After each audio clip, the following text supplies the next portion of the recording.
오늘은 시편 121편 말씀을 통해서 하나님께 구해야 하는 이유, 우리가 하나님께 구해야 되는가 하는 말씀을 통해서 함께 은혜 받는 시간을 갖겠습니다.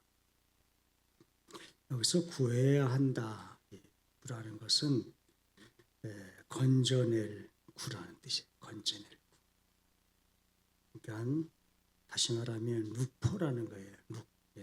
사전을 보니까 영어 사전 성경 보면 룩이라는 말을 많이 써요. 룩. 세이브나 파인드가 아니라 그냥 룩이라는 말을 씁니다. 구급 때 그때 쓰는 용어예요. 그러니까 하나님이 나를 이 어려움에서 지금 나를 구할 사람은 하나님밖에 없다는. 할렐루야. 하나님밖에 없는 줄로 우리가 믿습니다. 우리 시련과 역경을 만난 자들은 혹시 나를 이 역경에서 건져내줄 산처럼 산을 보잖아요. 웅장한 산을 보면서 힘을 가진 자가 없을까? 그렇게 한번 주변을 살펴봅니다. 그러면서 그 힘 있는 자한테 한번 부탁해 볼까? 또 저런 능력을 가진 자라면 나를 능히 도울 수 있을 텐데 하는 간절한 마음으로 세상을 바라봅니다. 그러나 세상은 내가 겪고 있는 시련이나 역경에 아무런 관심이 없어요. 내가 힘들다고 아무리 소리 지르고 외쳐보아도 들어주는 사람이 없다는 거예요. 또 함께 가슴 아파하는 사람도 한 사람도 없습니다. 오늘 동사무소에 어떤 사람이 와서 우물쭈물거려요. 그래서 선생님 왜 오셨어요? 라고 물어보니까 사망 신고를 해야 되는데 그럼 얼른 하세요. 그랬더니 할 수가 없대요. 언제 돌아가셨어요? 했더니 10년 전에 죽었대요. 그러니까 어머니가 자기 아들이 주민등록증 가져와가지고 그 신고를 못한 거예요. 벌금 물 텐데 했더니 관계가 없대. 그냥 그 자체, 주민등록상에 있는 그 자체만으로도 자기는 감사하다는 거예요. 그래서 사망 신고를 못하고 돌아가는 어떤 여인의 모습을 제가 본 적이 있었어요. 하는 얘기가 내 아픔을 누가 알아주는 사람이 한 사람도 없다는 거예요. 누가 나를 그 아픔을 이해해 주는 사람도 한 사람도 없다는 거예요. 그 마음을 누가 알겠습니까? 그래서 더욱더 깊은 애로움 속에 빠지고 좌절감을 맛볼 뿐인 것입니다. 오늘 시편 말씀은 여러분 뭡니까? 성전에 올라가면서 예배하는, 그래서 노래를 부르는 그런 모습을 보게 됩니다. 예루살렘은 여러분 정치, 문화, 종교의 중심지였어요. 그 당시에 성전의 위치는 예루살렘에서도 가장 높은 곳에 자리 잡고 있었기 때문에 성전으로 가려면 계속 올라가야만 했습니다. 올라가는 사람들에는 여러분 언덕이 보이고 산이 보이고 건물도 보였어요. 그러나 산이나 언덕이나 건물이 자신들을 도울 수 없다는 것이 오늘 본문의 말씀입니다. 그래서 내가 산을 향하여 눈을 들리라. 나의 도움이 어디서 올까? 이런 도움이 어디에서 온다고 생각하십니까? 마이클 거리언이 쓴 글에 의하면 사랑하는 사람이 함께 있으면 그들의 뇌는 차츰 사랑에 빠져들도록 작용한다는 거예요. 두 사람의 서로의 눈을 들여다보고 착취를 맡게 되면 옥시토신이라는 호르몬이 강하게 분비되어서 두 사람을 하나로 묶어준다는 것입니다. 그러나 1년, 2년쯤 지나가면 호르몬과 뇌의 화학작용이 변하기 시작해서 상대방의 결정을 알아내고 화를 내기도 하고 짜증스러워지기도 한다는 것입니다. 그러다가 결혼해서 애를 낳고 나이 들고 웃고 울고 다투고 헤어지고 희덕거리고 소리 지르며 살아가는 것이 인생의 삶이고 부부의 삶이라는 것입니다. 그런 남편이 싫고 아내가 싫어서 헤어졌다 한다 할지라도 그 사람은 다른 사람과 더불어 살아가야 하는 존재가 되는 것입니다. 여러분, 우리는 함께 살아가는 존재, 나 혼자 살 수가 없습니다. 근데 가장 가까운 나와 함께하는 존재가 있어요. 그분이 여호와 하나님이신 줄로 우리가 분명히 믿습니다. 그 존재가 누구냐? 하나님이세요, 여러분. 하나님. 내가 산을 향하여 눈을 들리라. 나의 도움이 어디서 올고 천지를 지으신 여호와 하나님이시다. 나의 하나님이 영원 무궁히 나를 지켜주신다고 말씀해 주셨어요. 왜 우리는 하나님을 향하여 도움을 청하고 왜 하나님과 교제를 하면서 구해야 하는지 본문 속에서 그 일을 찾아볼 수가 있어요. 하나는 지켜주시기 때문에. 여러분, 존재란 무엇일까요? 여러분? 다 알지 못하지만 분명한 것은 인생의 존재는 스스로에게 있는 것이 아니라 하나님께 있다는 것을 분명히 우리가 알아야 돼요. 오늘도 하나님께서 언약의 백성들을 지키시고 돌보시기에 우리가 존재할 수 있는 거예요. 모든 인생의 실존은 도울 자를 찾는 존재입니다. 사람은 누구나 예부의 도움 없이는 단 하루도 단 한 번의 호흡조차도 유지할 수가 없어요. 하나님께서 붙들어주지 않으시면 무능한 존재라는 것. 믿습니까? 하나님 붙들어주지 않은 무능한 존재. 제가 장례식을 좀 꽤 치렀어요. 근데 마지막 돌아갈 때 보면 하나님을 찾더라고요. 무신론자도 하나님을 찾아. 신앙 고백하게 만들면 그 고백을 따라 사는 모습도 많이 봤어요. 그런 모습을 보면서 하나님은 계시구나 하는 것을 믿게 되는 것입니다. 여러분, 청년 때는 어때요, 여러분? 내가 건강할 때는 어떻습니까? 힘이 있을 때는 어때요, 여러분? 권력이나 다 마찬가지. 스스로 잘났다고 생각하며 혼자서도 다 해낼 수 있다는 교만 속에 살아가고 있어요.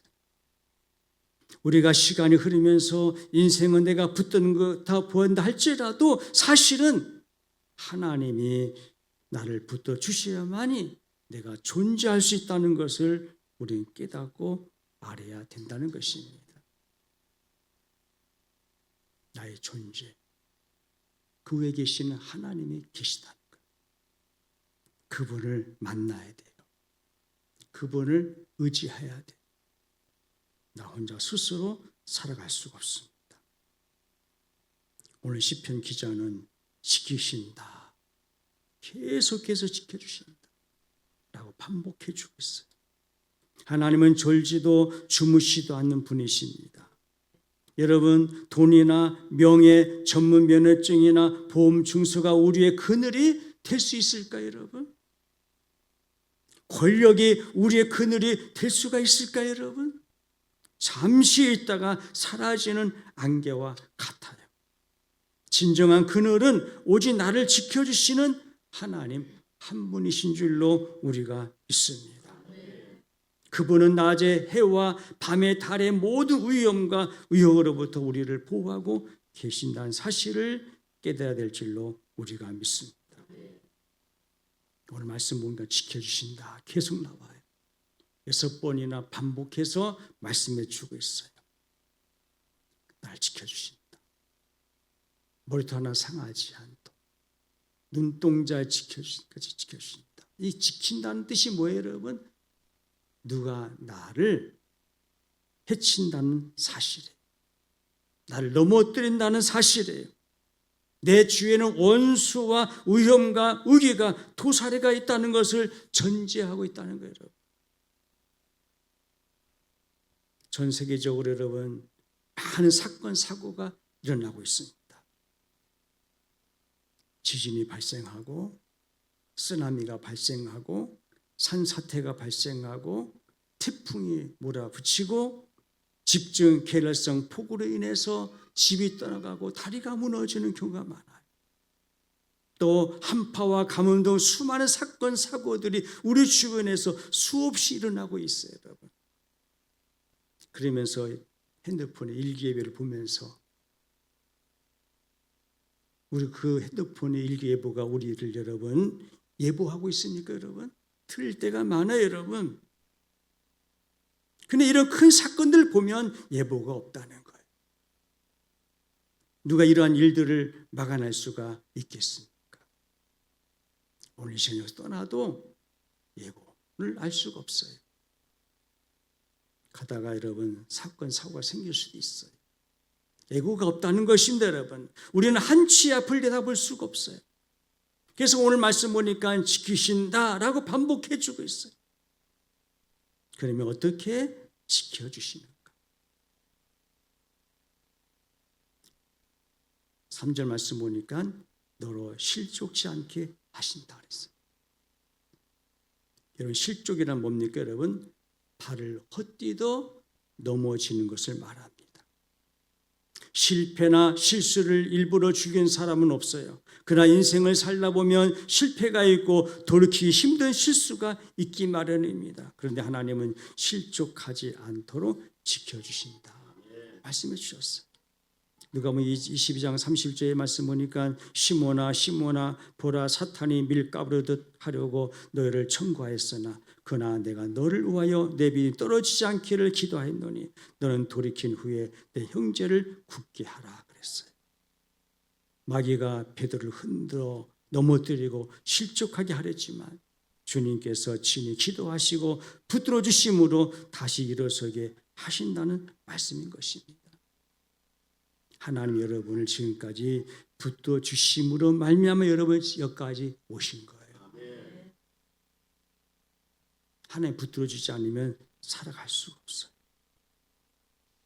나무를 심다 보면 여러분 주변에 버팀목으로 뿌리가 내릴 때까지 나무를 세웁니다. 나무가 흔들리지 않도록. 흔들리면 나무가 죽어요, 여러분. 뿌리가 잘 내릴 수 있도록 버팀목을 세워줍니다.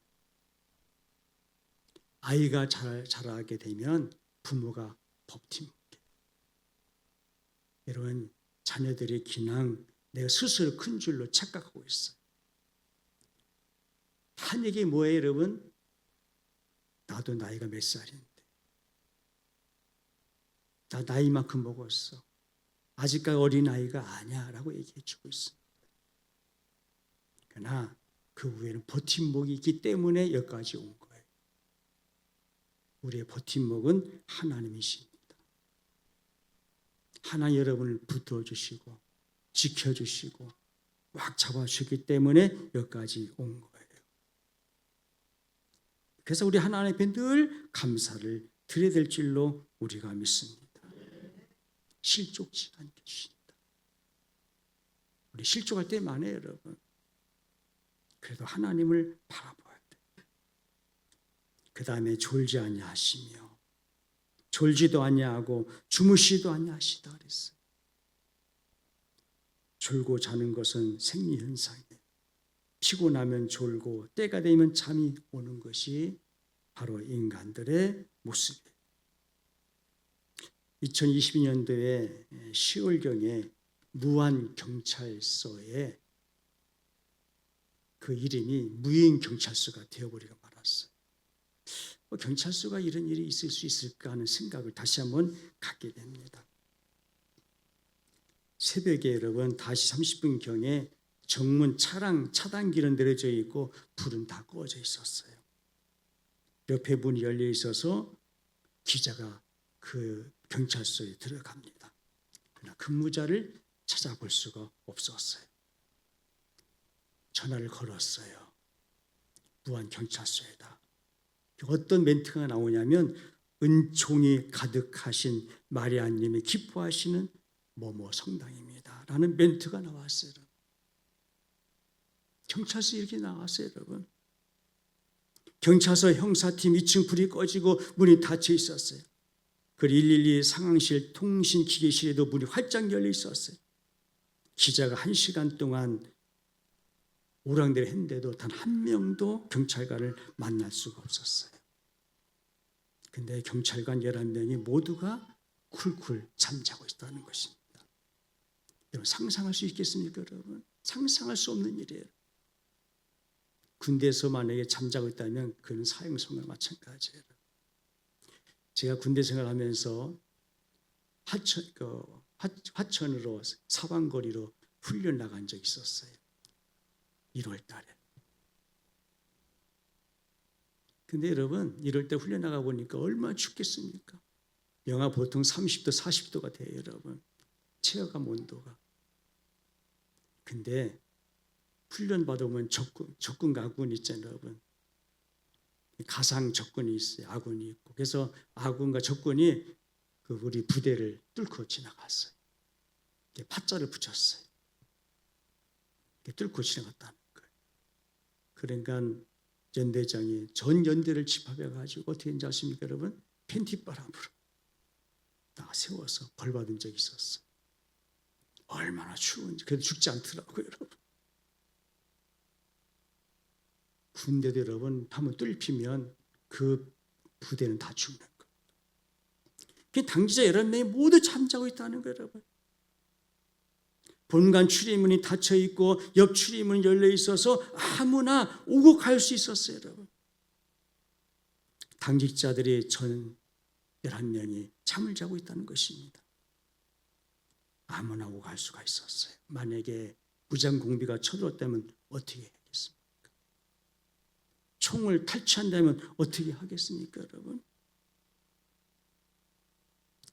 졸 때와 잘 때, 그리고 깰 때와 잠잘 때, 일할 때를 구별하지 못한 사람은 그런 자격이 없는 거예요.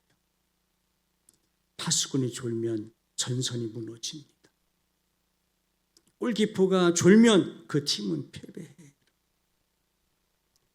교인이 기대의 불침범을 살 사람들이 졸면 사탄의 군대가 쳐들어와서 나를 영적으로 죽게 만들고 교회는 파괴되는 거예요.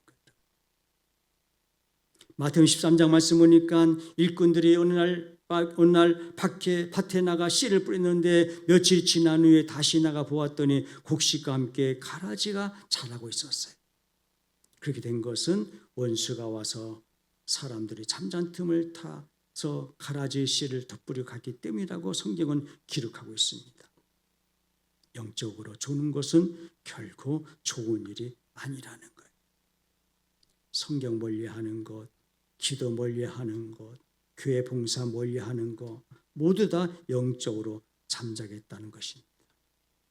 우리는 깨어 있어야 될 줄로 우리가 믿습니다. 깨어 있어야 내 영혼이 사는 것. 깨어 있어야 하나님과의 교제가, 관계가 이루어지는 거예요, 여러분. 하나님이 한만 여러분 졸지 아니하시고 주무시도 아니하신 하나님이 지켜주신다 한다 할지라도 내가 졸며 있으면 아무런 소용이 없다는 거예요, 여러분. 지켜주시겠지. 아니, 여러분. 내가 잔다는 것은 좋은 일이 아니에요. 오늘 본 말씀 보니까 졸지도 아니하시고 주무시도 않으시고 우리를 지켜주신다 말씀해 주셨어요. 하나님은 피곤해 지치면 쉬어야 하고 그리고 졸리면 주무셔야 하는 나약한 그런 존재가 아닙니다. 하나님은 우리의 피난처시요 힘이시요 큰 도움이요 나의 피난처요 요새라고 성경은 말씀해 주고 있습니다. 그 하나님을 의지하시기를 주의 이름으로 축복합니다. 우리에게는 하나님 졸지도 주무시도 않고 나를 지키신다는 신앙이 있어요. 그 신앙만 있다면 넘지 못할 산이 있겠으며 건너지 못할 강이 있겠으며 오르지 못할 언덕이 있을 수 있겠습니까, 여러분? 지키시는 하나님을 찬양합시다. 그분을 신뢰합시다. 모든 것을 주님께 맡기는 저와 여러분 되시기를 주의 이름으로 축복합니다. 그 다음에는 두 번째는 지금부터 영원까지 지키신다 그랬어요. 요 중요한 것은 하나님께서 지키신다는 확신이에요. 우리가 어떻게 그것을 알 수가 있을까요, 여러분? 하나님이 지켜주신다는 것을 어떻게 알 수가 있습니까, 여러분? 하나님의 임재를, 하나님의 그 느낌을 어떻게 알 수가 있겠습니까? 우리가 오늘도 말씀을 듣고 예배에 참석하고 또 이 시간 기도하고 그리고 이 시간 하나님 앞에 헌금도 드리고 또 우리가 이렇게 나와 있다는 사실 그 자체가 하나님께서 우리를 붙들고 계시다는 증거예요. 만약 여러분 주님께서 우리를 붙들지 않으셨다면 벌써 세상의 유혹과 그리고 그런 데서 우리가 어떻게 합니까, 여러분? 넘어져 버렸을 거예요. 벌써 넘어졌을 거예요, 여러분. 여기서 여러분 출입이라는 표현이 뭡니까, 여러분? 하루의 모든 움직임과 삶의 모든 일상을 얘기해 주고 있어요. 우리가 나가고 들어오고 시작하고 마치는 모든 순간을 다 포함하고 있다는 사실입니다. 오늘만 아니라 지금부터 영원까지 지켜주신다는 사실입니다. 지금 영원까지. 사랑하는 성도 여러분, 내 인생을 붙드신 분은 내 자신이 아니고 세상 무엇도 아닙니다. 여호와께서 너를 지키시고 내 영혼을 지키시고 지금부터 영원까지 너의 출입을 지키시리라.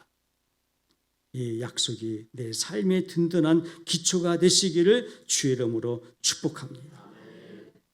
사람은요 얼마 동안 나를 지켜줄 수 있어요, 여러분. 그러나 영원히는 못합니다.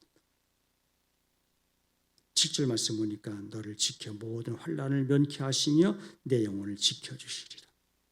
8절 너의 출입을 지금 영원까지 지켜주시리라 말씀해 주셨습니다. 영원까지. 누가 나를 지켜주지 않아요. 하나님만이 지켜주신, 하나님만이 도와주신 줄로 우리가 믿습니다.